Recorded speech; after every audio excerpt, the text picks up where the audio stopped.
The first sound I heard was not thunder, nor prayer, nor even the scream of a dying world. It was breathing. Slow. Mechanical. Endless. A billion souls prayed above me, yet none of them knew what truly listened beneath their feet.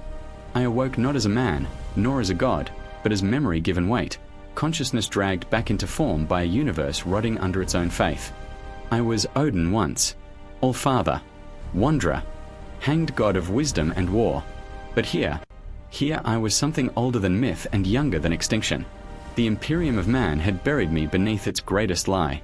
Stone groaned as my awareness spread through the bedrock of terror. Vaults older than recorded time whispered secrets into my mind. Sigils laid upon sigils, faith stacked upon fear. The imperial palace was not a palace at all. It was a tomb pretending to be a cathedral. Every corridor screamed with devotion so intense it curdled into madness. Above me, the golden throne burned. Not with glory, but with pain. I felt him before I saw him. The Emperor of Mankind. A god who never wanted worship, now drowning in it. His presence was a psychic wound in reality. A sun forced to burn long after its fuel had turned to ash. 10,000 years of agony pressed outward from him in endless waves, sustaining a decaying empire that mistook stagnation for survival. The Astronomicon howled through the warp like a dying star, and I tasted it, desperation masked as hope. When my eye opened, reality flinched. I had sacrificed it once upon the world tree to gain wisdom. Here, that sacrifice allowed me to see the warp not as madness, but as a scar, a wound cut into existence by thinking beings who refused to accept their smallness. I walked unseen through the underhalls of terror. Servo skulls drifted past me, their prayers pre-recorded, their faith automated. Even devotion had become machinery. The Custodes stood vigilant, golden statues guarding a god they no longer understood. Their souls were quiet, not empty, but conditioned. Perfect weapons, perfect prisoners. And then, I felt him look back. The Emperor did not move. He could not. But something ancient stirred behind the ruin of his mind. Recognition, slow and terrible. You. That single thought crossed the immaterium like a collapsing star. I remembered him then, not as he was, but as he had been. A man who believed humanity could outgrow gods. A being who thought control was the same as salvation. We were not so different. I too had tried to guide mortals by shaping their myths, by becoming the story they needed. We had both failed. The difference was this: I had learned to let go. He had not. The Golden Throne was not life support. It was a cage, powered by sacrifice, fed by psychers burned daily to keep a dream twitching. The Imperium called it holy. I called it cruelty refined into ritual. And the warp, oh, the warp felt me. Tzeentch's attention brushed against mine like oily smoke, curiosity coiling through endless possibility. Khorne growled in distant approval, sensing war yet unborn. Nurgle chuckled, patient as rot. Slaanesh leaned closer, intrigued by something older than indulgence. They remembered me, not as a god, as a mistake. I walked closer to the throne. The psychic pressure should have annihilated me. Instead, it bent, like reality acknowledging a rule it had forgotten. The Emperor's consciousness flickered. Not speech, not thought, emotion, regret. A vision poured into me. The Primarch scattered, the heresy, Horus falling, terror burning, humanity choosing survival over truth again and again. I felt his horror at what his dream had become, an empire of chains disguised as order. You are trapped, I whispered, though my lips did not move. And you call it sacrifice. For the first time in 10 millennia, the Emperor answered, not in words, in fear. Because if I stayed, if I spoke, if I reminded humanity of what gods truly were, then the Imperium would not endure. It would change. And see. I moved through the corridors of the Imperial Palace as if the walls themselves whispered secrets I was meant to hear. Every step echoed with 10 millennia of ritual and suffering. The air smelled of incense, blood, and machine oil, but beneath it all, I felt something fouler, the stench of stagnation masquerading as devotion. The Emperor of Mankind was not asleep. He was imprisoned by his own design, a god bound to a throne that consumed his flesh to preserve the illusion of order. His presence radiated despair, a psychicum that pressed against my mind like a vice. I had seen death before, gods hanging from trees, primarchs breaking under ambition, entire worlds falling into warp storms, but nothing compared to the quiet torment of a god who could not act. I walked closer, letting the psychic currents brush my consciousness, tasting the residue of 10,000 years of sacrifice. It was not worship. It was fuel. Fuel for a machine disguised as salvation. And yet, amidst that horror, I recognized kinship. He had tried, as I once had, to shape reality through sacrifice, through foresight. But his tools had hardened into dogma, his dream calcified into chains. My presence caused ripples in the Astronomicon. Navigators screamed in confusion, astropaths trembled, and somewhere in the void, an echo of Gilliman stirred as though sensing a god older than any Primarch had imagined. The throne itself pulsed with unnatural energy, a heartbeat born of agony and ritual. I reached into the psychic fabric of the place, threading my consciousness against his.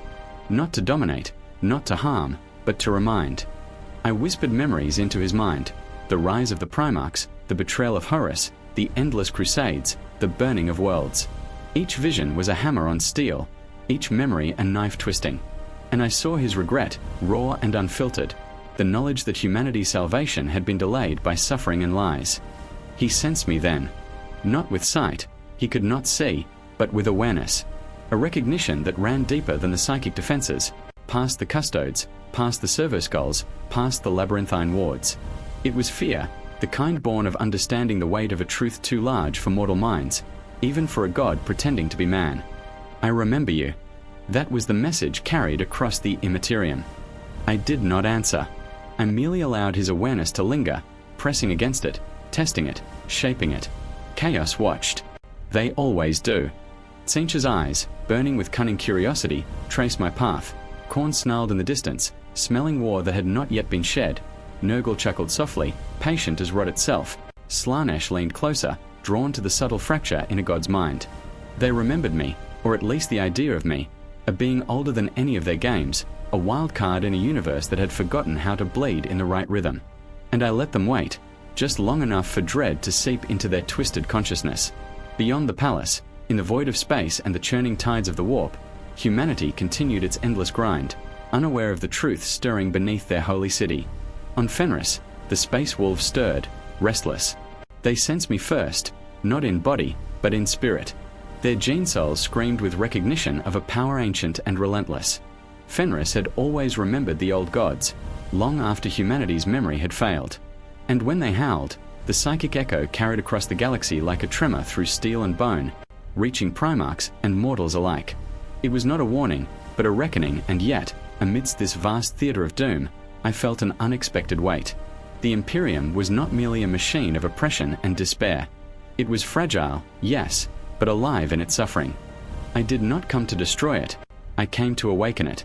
But even I, the All-Father, understood the cruelty of awakening. Some truths cannot be embraced without. I lingered before the throne, unseen and unchallenged.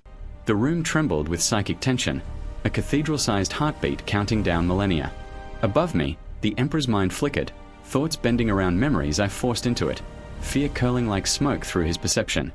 I glimpsed the future as it might be, a galaxy torn not by chaos alone, but by revelation.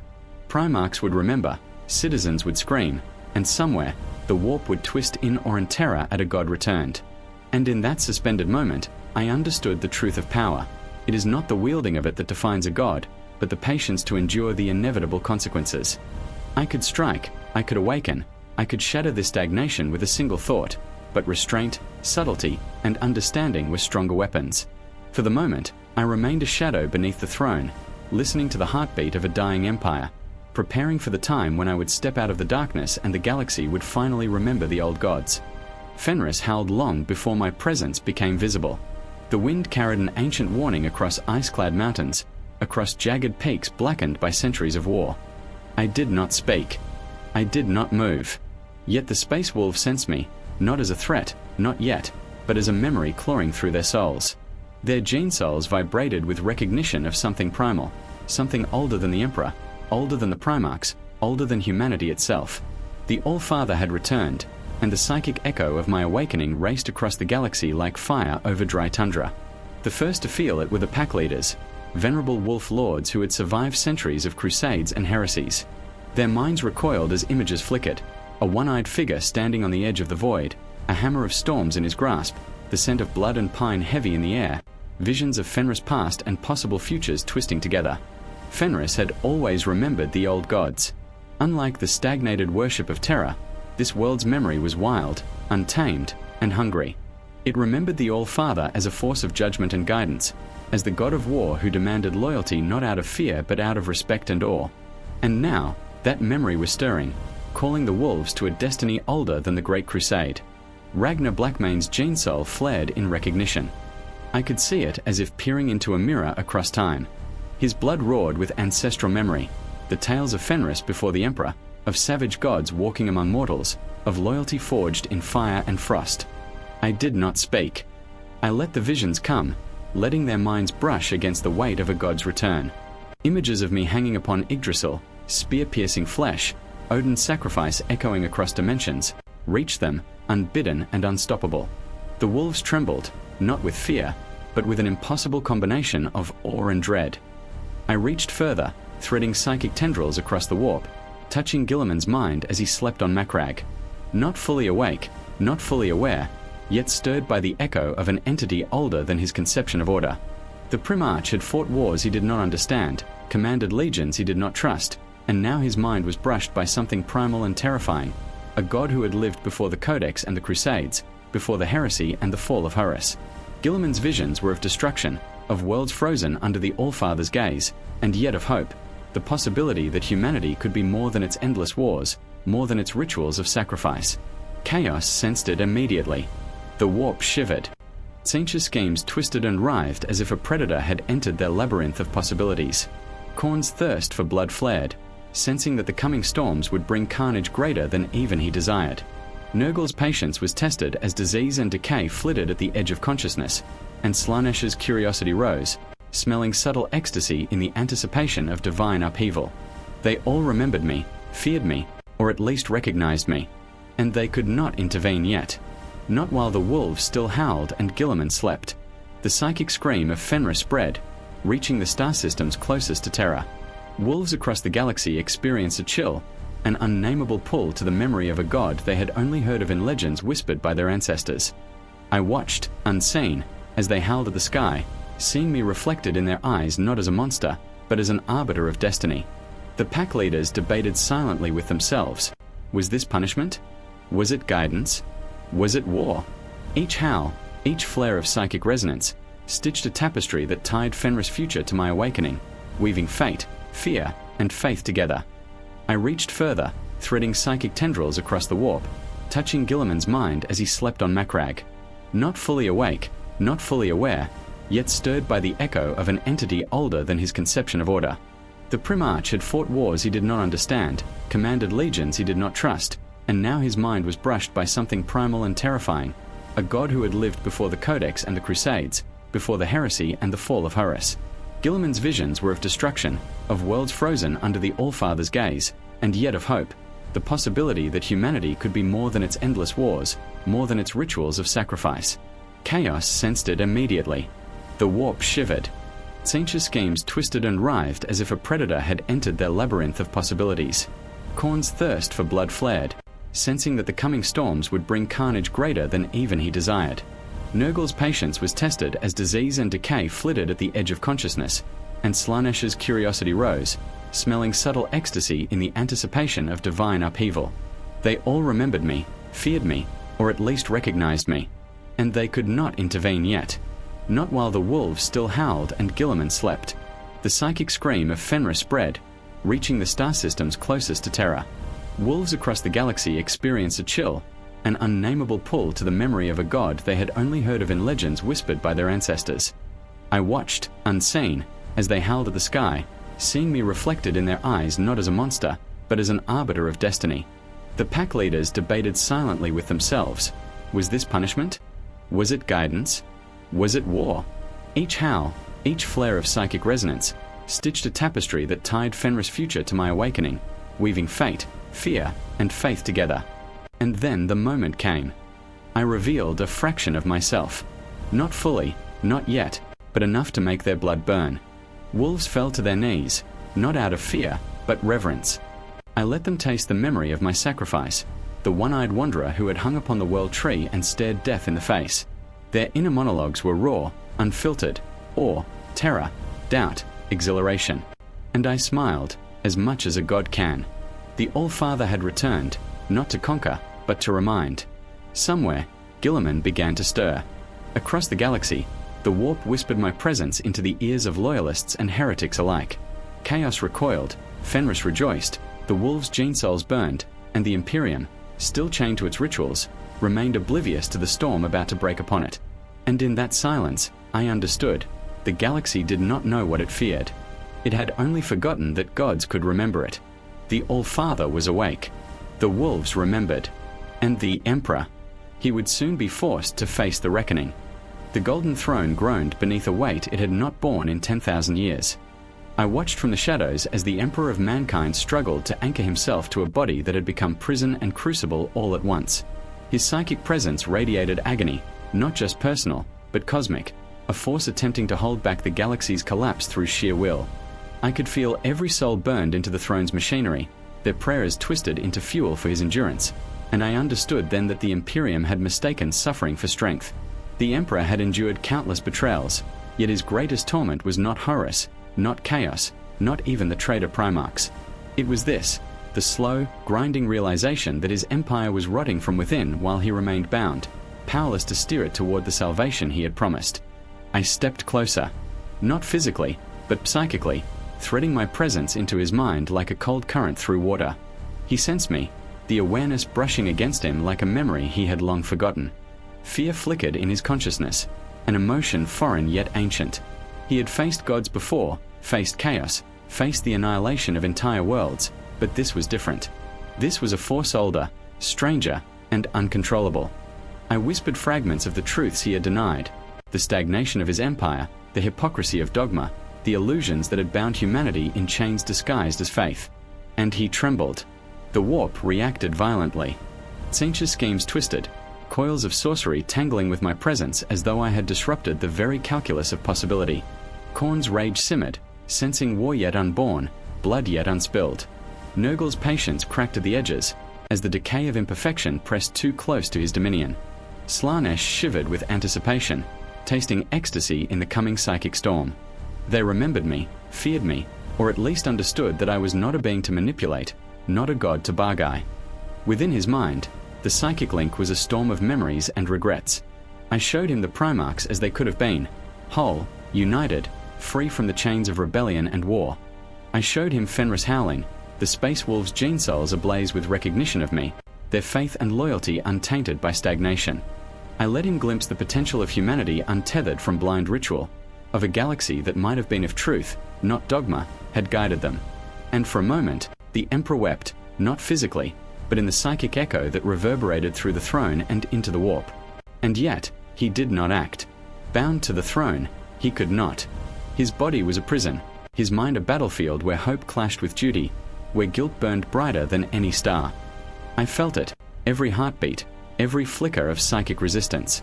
His fear was not for himself, but for the Imperium that had become a shadow of its promise. If I revealed too much, if I forced awareness, the galaxy could not survive it. The revelation of the old god's presence, the awakening of the All-Father, might shatter civilization. And he knew it, felt it, and endured anyway, caught in the impossible calculus of sacrifice versus truth. Chaos could not stand idle. Their presence pressed in closer, subtle yet undeniable, threads of malevolence brushing against the throne. Diamonds stirred in anticipation, psychic screams echoing faintly through the corridors. Yet even they hesitated, for the All-Father had returned, and I carried the weight of inevitability that even chaos could not fully reckon with. I felt their curiosity, their impatience, their rage, and I let it wash over me like a warning. They remembered me, yes, but they had not forgotten the cost of underestimating the old gods. And then came the smallest, most human sound amidst the cathedral of psychic horror, a prayer. Not recorded, not automated, not burned into machine or flesh, but whispered from a lone, loyal mind across the Imperium. It was fragile, weak, but astonishingly pure.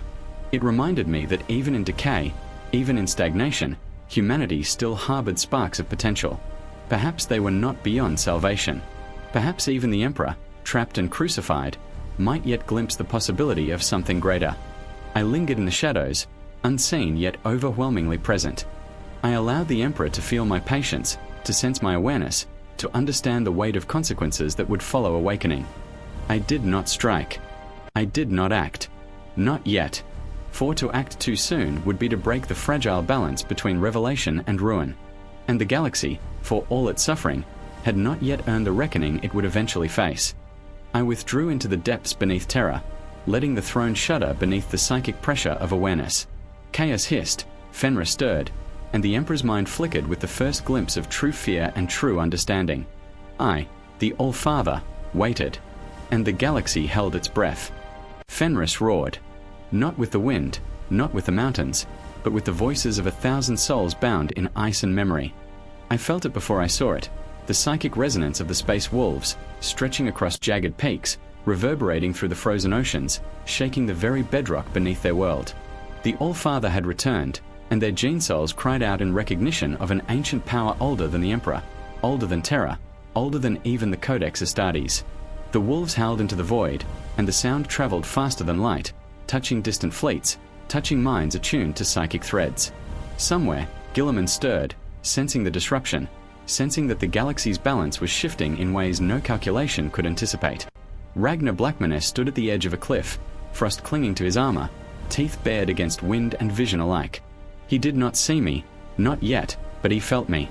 Every instinct, every primal memory within him screamed recognition of something beyond comprehension.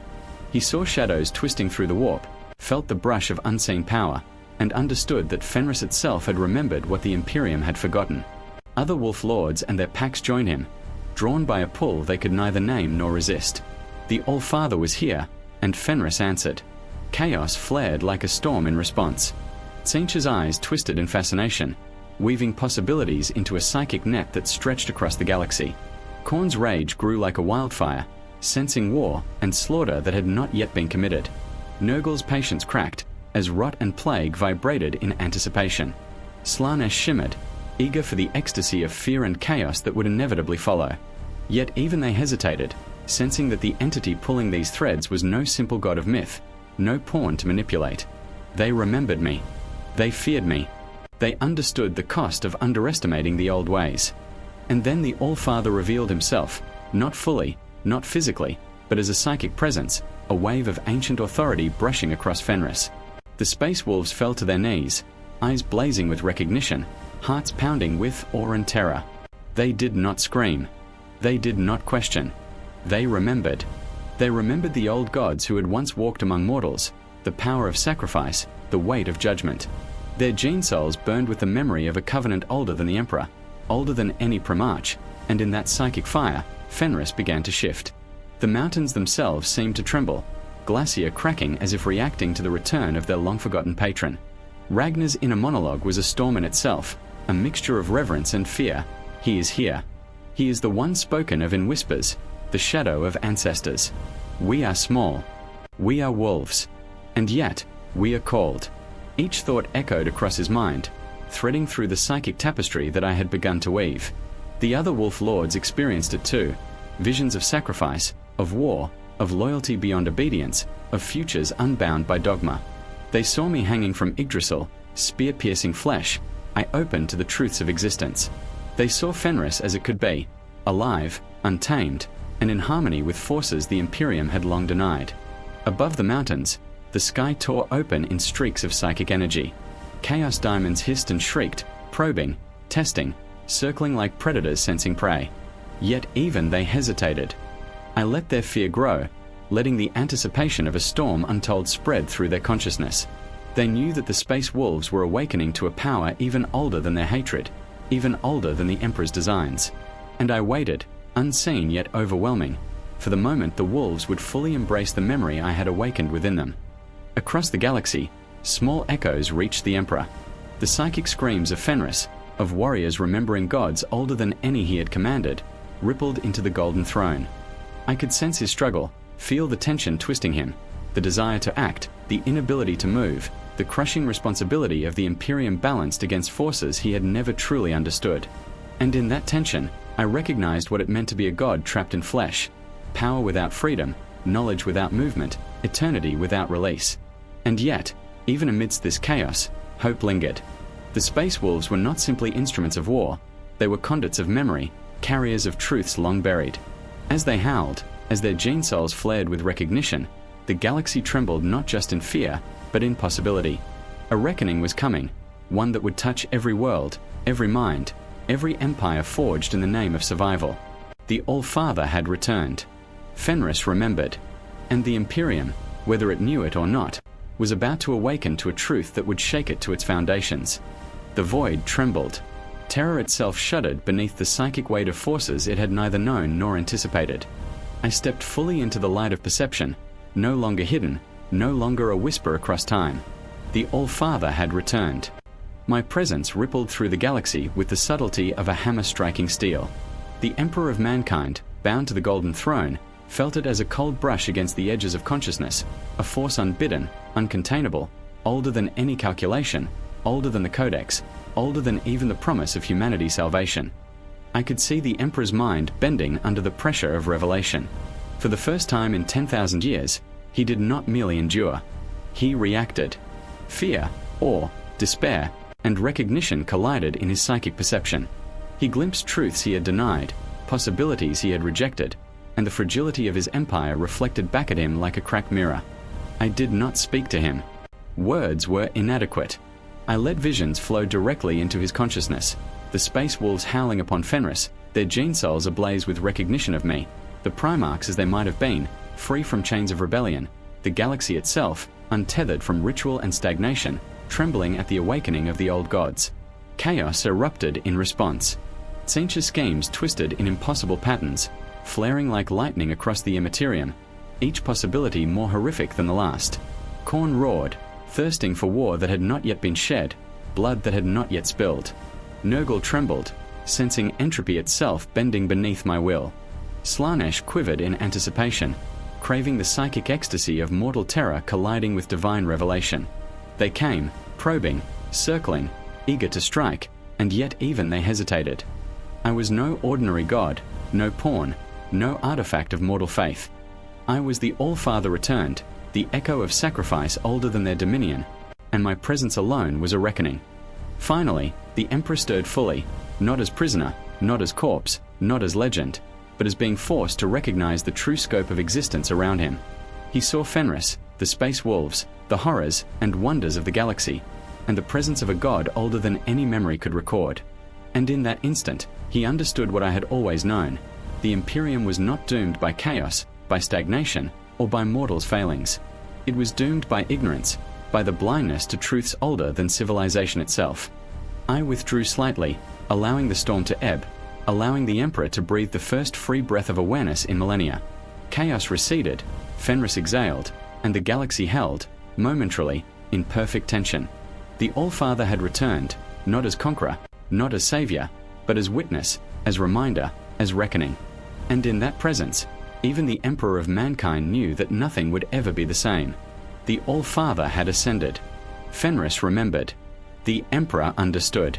And the galaxy, trembling on the edge of revelation and ruin, waited for what would come next.